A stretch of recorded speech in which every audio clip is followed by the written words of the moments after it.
Saya seorang tenaga penjual di sebuah perusahaan di Jakarta dan pekerjaan saya sering mengharuskan saya untuk bepergian dan memiliki kebiasaan makan yang tidak teratur. Saya juga harus minum dengan mitra dan kolega.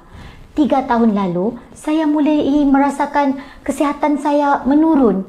Kadang-kadang disertai dengan sakit perut, kembung dan sendawa. Saya anggap masalah ini enteng dan tidak ke doktor kerana saya kira ia hanya sakit perut ringan. Namun, ketika rasa sakit semakin parah dari waktu ke waktu, saya akhirnya pergi ke doktor tahun lalu dan didiagnosis menderita ulkus lambung dan infeksi Helicobacter pylori. Ketika doktor memberitahu saya bahawa Helicobacter pylori dapat menyebabkan kanker perut, saya ketakutan setengah mati. Saya sudah cukup khawatir dan risiko kanker perut membuat saya merasa lebih cemas dan kesihatan saya menurun dengan cepat. Saya takut terkena penyakit mengerikan ini satu hari nanti. Banyak malam, saya tidak bisa tidur dan hanya berbaring di tempat tidur sambil menangis. Saya minum banyak obat dari resep doktor hingga berbagai obat lambung, tetapi hanya membantu beberapa hari dan kemudian rasa sakitnya kembali.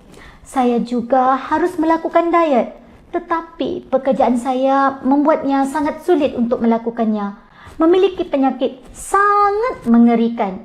Syukurlah, suatu hari ketika saya sedang keluar dengan teman-teman, seorang teman memperkenalkan saya pada tablet Yakumi.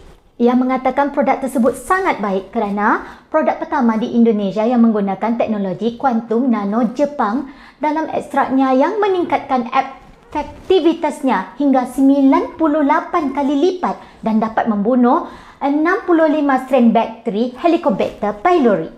Setelah hampir sebulan digunakan, saya hampir lupa bahawa saya pernah sakit.